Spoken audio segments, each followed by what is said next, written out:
सलाम and welcome to developer trends. आप सबका खुशामदीद करता हूँ कंप्लीट सी प्रोग्रामिंग सीरीज़ के अंदर, जिसके अंदर हम कंप्लीट प्रोग्रामिंग पढ़ेंगे विद 100% कोडिंग के साथ, और उसके अलावा इंटरव्यू क्वेश्चन देखेंगे। जैसे कि हमने लास्ट वीडियो के अंदर बनाया था हमारे एक छोटा सा कोड, जिसके अंदर हमने मॉड्यूलस फाइंड किया था और ये अर्थमेटिक ऑपरेटर था। तो इस दफ़ा हम पढ़ेंगे थोड़ा सा, हमारे पास रिलेशनल ऑपरेटर्स का इंट्रोडक्शन करेंगे, इक्वलिटी ऑपरेटर्स को भी देखेंगे, उसके अलावा हमारे पास डिसीजन मेकिंग को भी देखेंगे। तो पहले में हम जाकर ऐड करेंगे उसको, आपको समझाने के लिए मुझे लिखना पड़ेगा। तो मैं सिर्फ फाइल न्यू सोर्स फाइल पे मैंने क्लिक किया और ये हमारे पास ओपन हो गई। तो लास्ट टाइम जो हमने चीज़ें डिस्कस की थी उसको मैं लाकर पेस्ट कर देता हूँ। ये हमारे पास है अर्थमेटिक ऑपरेटर्स। अर्थमेटिक ऑपरेटर्स के अंदर आपने एडिशन की भी एक वीडियो देखी है, सब्ट्रैक्शन की, मल्टीप्लिकेशन की, डिवाइड एंड डिवीजन की, मॉड्यूलस की देखी। लेकिन अभी दो चीज़ें और रहती है, इंक्रीमेंट एंड डिक्रीमेंट। अभी इसका जिक्र करना बेहतर नहीं है, क्योंकि इसका हम जब लूप पढ़ेंगे उसके बाद करेंगे, क्योंकि उस टाइम मैं आपको बताऊंगा कि हमने इसका अभी क्यों नहीं इंट्रोड्यूस किया या इसके ऊपर कोई कोड क्यों नहीं किया। तो चल के इसको मैं मिटा देता हूँ, क्योंकि ये चीज़ें हो चुकी है। अब बात करेंगे हमारे relational operators, decision making and equality operators के ऊपर। तो आप देखेंगे, हमेशा आपने जनरल मैथ के अंदर देखा होगा तो कुछ चीज़ें पढ़ी होंगी, greater than, less than, greater than and equal to, and less than equal to. अब जो less than and equal to, greater than and equal to and जो लेस देन इक्वल टू है हमारे पास, उसको हम जनरल कैसे लिखते थे in the form of mathematics. जब हम स्कूल टाइम पढ़ते थे इसको, स्कूल में मैट्रिक में देखा होगा आपने, 7th 8th क्लास के अंदर भी देखा होगा। तो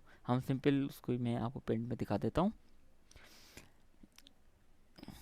इसको हम कहते थे greater than and equal to, और इससे हम कहते थे लेस देन इक्वल टू। ऐसे लाइन नीचे तो नहीं आ सकती, जिस वजह से इन दी प्रोग्रामिंग हम ऐसे लिखते हैं इसको। ठीक है, ये हमारे पास कहलाते हैं रिलेशनल ऑपरेटर्स। कौन से ऑपरेटर? Relational operators. ये हमारे पास कहलाते हैं रिलेशनल ऑपरेटर्स। अब ये किस चीज़ के लिए काम आते हैं? दरअसल एक्चुअली ये कंपैरिजन के लिए काम आते हैं। कंपैरिजन से मुराद ये कि दो चीज़ें चेक करनी हो हमारे पास, कि भाई ये उसे बड़ा है या छोटा है नंबर, या कोई चीज़, कोई भी चीज़ जिसमें कंपैरिजन की बात आ जाती है, बराबरी चेक करने की बात आ जाती है, तो ये चीज़ें हम पढ़ते हैं। जैसे कि लास्ट हमने देखा होगा कि मैथ के अंदर कि भाई 3 बड़ा है 4 से, ठीक है, तो 5 छोटा है 7 से। इस टाइप के जो प्रॉब्लम होते थे, हम कंप्यूटर से रिजॉल्व कराने के लिए जो हम पढ़ेंगे वो पढ़ेंगे रिलेशन ऑपरेटर्स, जिसके थ्रू हम ये चीज़ें फाइंड कर पाएंगे। और इसका हम आगे चल के जब कोड करेंगे तब आपको बड़ी चीज़ें क्लियर होंगी। और इसके अलावा एक और चीज़ होती है हमारे पास, इक्वलिटी ऑपरेटर्स। अब इक्वलिटी ऑपरेटर्स क्या होता है हमारे पास? इक्वलिटी ऑपरेटर वैसे तो हमारे पास जनरल प्रोग्रामिंग में अगर हम, वैसे सिंपल ऑपरेटर्स का भी यूज़ हो जाता है, लेकिन जब हम डिसीजन मेकिंग की बात करेंगे तब ये इक्वलिटी ऑपरेटर्स काम आएंगे। तो अब इसको मैं छोड़ देता हूँ, पहले हम आपको डिसीजन मेकिंग पर बात कर लेते हैं। पहले डिसीजन मेकिंग क्या होती है क्या नहीं। तो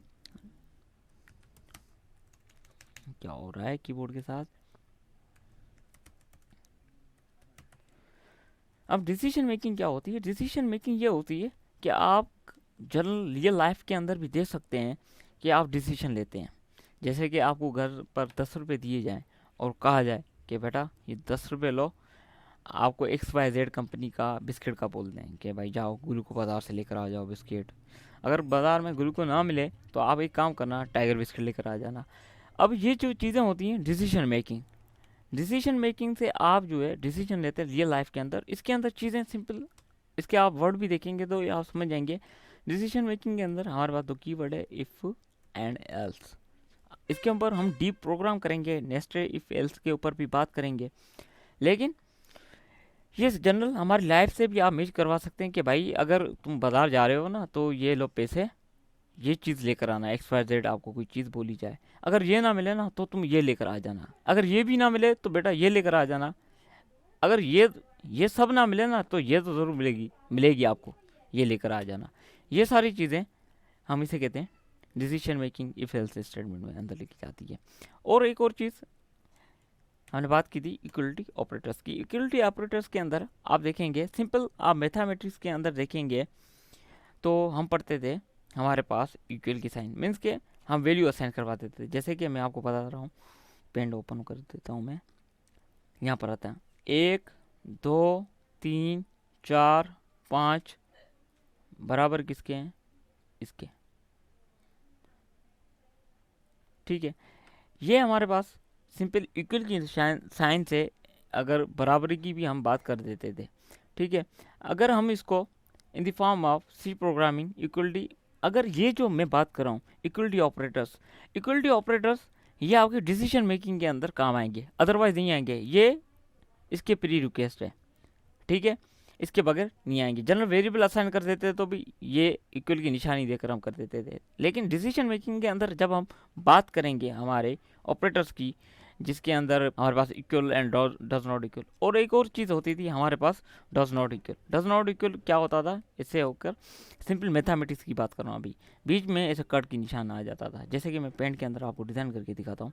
सिंपल आपने देखा ये इक्वल की निशानी, और ऐसे करके हम इसे काट देते थे, मीन्स डज नॉट इक्वल। इस टाइप की निशानी को हम कहते हैं डज नॉट इक्वल। ये काम करते हैं हम डिसीजन मेकिंग के अंदर। तो इस टाइप के जब हम प्रॉब्लम रिजोल्व करेंगे तो इफ़ कंडीशन के अंदर चेक करेंगे, मीन्स कि डिसीजन मेकिंग के अंदर चेक करेंगे, तब इसकी साइन जो चेंज हो जाएगी डबल इक्वल की। अब ये डबल इक्वल बराबर होगा इक्वल एक सिंगल साइन के, अदरवाइज नहीं। और डज नॉट इक्वल जो बीच में कट आ जाता है, तो उसके लिए हम एक और साइन करते थे जिसकी माने होती थी डज।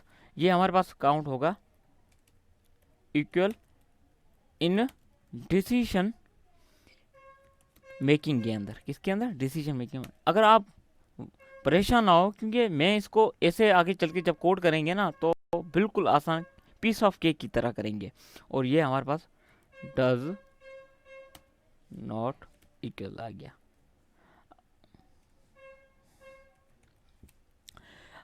आगे चल के हम इस पर कोड करेंगे तो वो बिल्कुल आप समझेंगे कि तो ये तो कोई मसला ही नहीं था।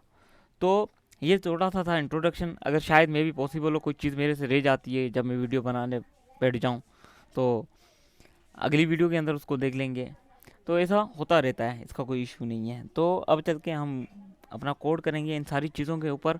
अगर आपको कोई भी चीज़ समझ में नहीं आ रही हो, शायद मुझे कोई सजेशन दे रही हो तो, या आप फीडबैक भी देना हो तो कमेंट बॉक्स के अंदर बेझिझक होकर देखें। अगर इसके अलावा दूसरी चीज़ें आपको पिछली वीडियो के अंदर डेटा टाइप, वेरिएबल वगैरह आगे चल के हम काम करें वही चीज़ें इस्तेमाल होगी पिछली वाली, तो आपको समझ में नहीं आ रही है तो वो भी आप जाकर क्लिक करके वॉच करके देख सकते हैं और फीडबैक भी अपना दे सकते हैं। इसी तरह अपना ख्याल रखिएगा और हमारे चैनल को लाइक भी करें, शेयर भी करें, सब्सक्राइब भी करें।